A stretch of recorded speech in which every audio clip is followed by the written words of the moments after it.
وہ وزیر اعظم کے سٹاف کے ذریعے وزیر اعظم تک پہنچتا ہے۔ مثال کے طور پر انہوں نے کہا کہ یہ دستاویزات ہیں، یہ ذمہ داری ہوتی ہے ملٹری سیکرٹری کی، ان دستاویزات کو رکھنا، پہلے ریسیو کرنا، پھر ان کو محفوظ رکھنا۔ انہوں نے کہا کہ روزانہ کی بنیاد پر ہزاروں کی تعداد میں آئی بی کی، آئی ایس آئی کی رپورٹس وزیر اعظم کے ٹیبل پر آتی ہیں، تو کیا وزیر اعظم ان تمام رپورٹس کو اپنے پاس سنبھال کر رکھتا ہے یا وزیر اعظم ان کا ذمہ دار ہے؟ ہرگز نہیں، اس کے لیے ملٹری سیکرٹری ذمہ دار ہوتا ہے۔ انہوں نے پھر اس کی مثال جج صاحب کو دی اور کہا کہ جج صاحب، اگر آپ اس عدالت سے اٹھ کر جاتے ہیں اور یہاں سے دستاویزات غائب ہو جائیں تو یہ ذمہ داری آپ کی کیسے ہو گئی؟ یہ تو آپ کے عملے کی ذمہ داری ہے۔ اسی طرح سے اگر آپ کہتے ہیں کہ سائفر کی کاپی کہیں آگے پیچھے ہو گئی ہے تو یہ وزیر اعظم کی ذمہ داری ہی نہیں تھی، یہ تو ملٹری سیکرٹری کی ذمہ داری تھی۔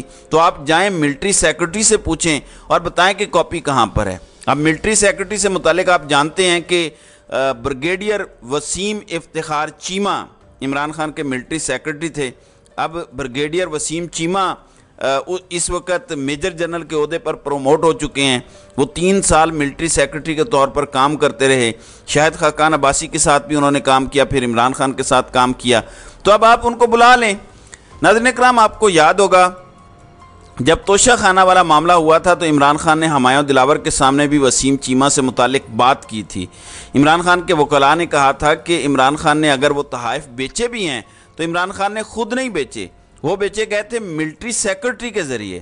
آپ بلائیں ملٹری سیکرٹری کو، لیکن جج صاحب کی ہمت نہیں ہوئی تھی۔ تو اب بھی عمران خان نے جب کہہ دیا ہے کہ اس وقت کے بریگیڈیئر اور اس وقت کے میجر جنرل وسیم چیمہ کو بلائیں، اب سوال یہ پیدا ہوتا ہے کہ کس کی ہمت ہے کہ وسیم چیمہ کو عدالت کے اندر بلائے، ان سے پوچھا جائے بھائی سائفر کیسے گم ہو گیا اگر گم ہوا ہے تو۔ پھر ایک اور بات، سلمان صفدر نے ایک اور بڑا اچھا نقطہ اٹھایا جو میں نے آپ کو پہلے بھی بتایا۔ انہوں نے کہا کہ پروسیکیوشن کو یہ کیسے معلوم ہوا کہ سائفر اصلی ہے؟ اگر ان کو پتا ہے کہ وہ سائفر اصلی ہے تو پھر اصلی سائفر لا کر دکھائیں۔ انہوں نے سائفر اصلی کیسے دیکھ لیا؟ ان کو کیسے پتا چلا جو عمران خان لہرا رہے تھے وہ سائفر اصلی ہے؟ پھر انہوں نے کہا کہ ہمیں صرف اس دشمن ملک کا نام بتائیں جس کو سائفر سے فائدہ پہنچا ہے، جس کے بعد آپ نے آفیشیل سیکرٹ ایکٹ لگایا ہے۔ ناظرین اکرام، ایک اور بڑا دلچسپ نقطہ تھا، بہت ہی انٹرسٹنگ معاملہ تھا۔ بابر اعوان نے دوران گفتگو کہا کہ سر میں آپ کو کچھ دکھانا چاہتا ہوں، تو جج نے مسکراتے ہوئے کہا کہ کیا آپ مجھے سائفر دکھانا چاہتے ہیں؟ تو بابر اعوان نے کہا نہیں، میں آپ کو ابو سائفر دکھانا چاہتا ہوں، یعنی سائفر کا باپ دکھانا چاہتا ہوں۔ تو اس پر عدالت میں پھر کہہ کے بلند ہوئے۔ بابر اعوان نے کمرہ عدالت کے اندر جنرل قمر جاوید باجوہ کی ایک ویڈیو چلائی اور اس ویڈیو میں کہا گیا تھا کہ وہ سائفر نہیں تھا بلکہ وہ ایک سادہ کاغذ تھا جو عمران خان نے پریڈ گراؤنڈ کے اندر لہرایا تھا، جس کا مطلب یہ تھا کہ باجوہ صاحب خود عمران خان کو کلین چٹ دے رہے ہیں۔ پھر آج شعیب شاہین اور سلمان صفدر کا یہ نقطہ سب سے اہم تھا کہ اگر کوئی ڈاکومنٹ ہے تو آپ ان سے پوچھیں۔ پھر بابر اعوان نے یہ بھی کہا کہ اگر سائفر چوری ہوا ہے تو پھر قومی سلامتی کمیٹی نے اس پر دوسری میٹنگ شہباز شریف کے دور میں کیسے کر لی، کیونکہ سائفر تو چوری ہو گیا تھا آپ کے بقول۔ اس کا مطلب ہے میٹنگ ہوئی اور اس کے بعد آپ نے پھر پروسیس کو فالو کیا، جو آپ نے سازش اور مداخلت والی بحثیں کی۔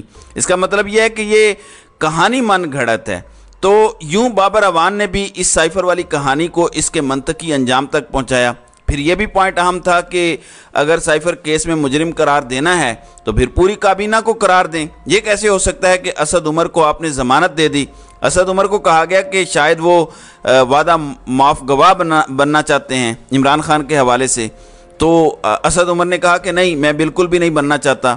تو انہوں نے کہا کہ فرد واحد کا تو یہ معاملہ ہی نہیں ہے، یہ معاملہ تو پوری کابینہ کا ہے۔ پھر جب ڈی کلاسیفائی کر دیا تو ویسے ہی بات ختم ہو گئی۔ تو ناظرین اکرام، اس دوران جب یہ بات ہو رہی تھی، جس طرح کے دلائل دیے جا رہے تھے، صاف معلوم ہو رہا تھا کہ عمران خان کو ضمانت مل جائے گی۔ تو اس دوران ایک خصوصی ٹیم اٹک جیل پہنچ گئی۔ وہ اٹک جیل کس لیے پہنچی؟ کیونکہ امکان تھا کہ عمران خان کے وکلاء نے آج اس کیس کو عملاً ختم کر دیا ہے تو عمران خان کی ضمانت شاید ابو الحسنات ذوالقرنین صاحب دے دیں۔ پھر فیصلہ محفوظ کیا گیا اور فیصلہ محفوظ کرنے کے بعد یہ فیصلہ جس طرح سے سنایا گیا ہے، بند کمروں میں جو ہے وہ پروسیکیوٹر کے دلائل سننے کے بعد، دلائل تو ہمارے سامنے نہیں ہیں لیکن عمران خان کے وکلاء نے جس طرح سے دلائل دیے ان کا کوئی جواب نہیں ہے۔ اور نیب کی ٹیم جو ہے وہ القادر ٹرسٹ کے اندر عمران خان کی کیونکہ گرفتاری ڈالنا چاہتی ہے تاکہ ادھر ضمانت ہو تو ہم اس کیس میں گرفتار کر لیں تاکہ عمران خان جیل سے باہر نہ آ سکیں۔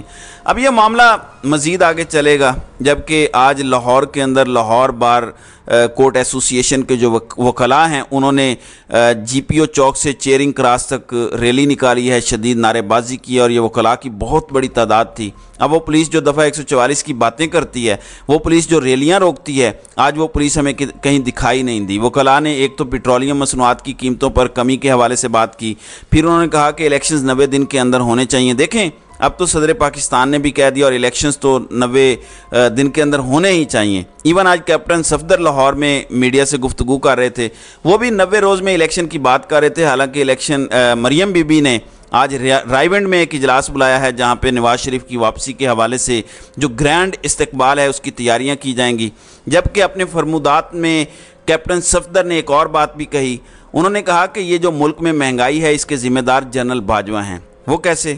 کیا انہوں نے یہ جو آپ کی حکومت لانے کا گناہ کیا تھا اس کی وجہ سے مہنگائی ہوئی اس لیے؟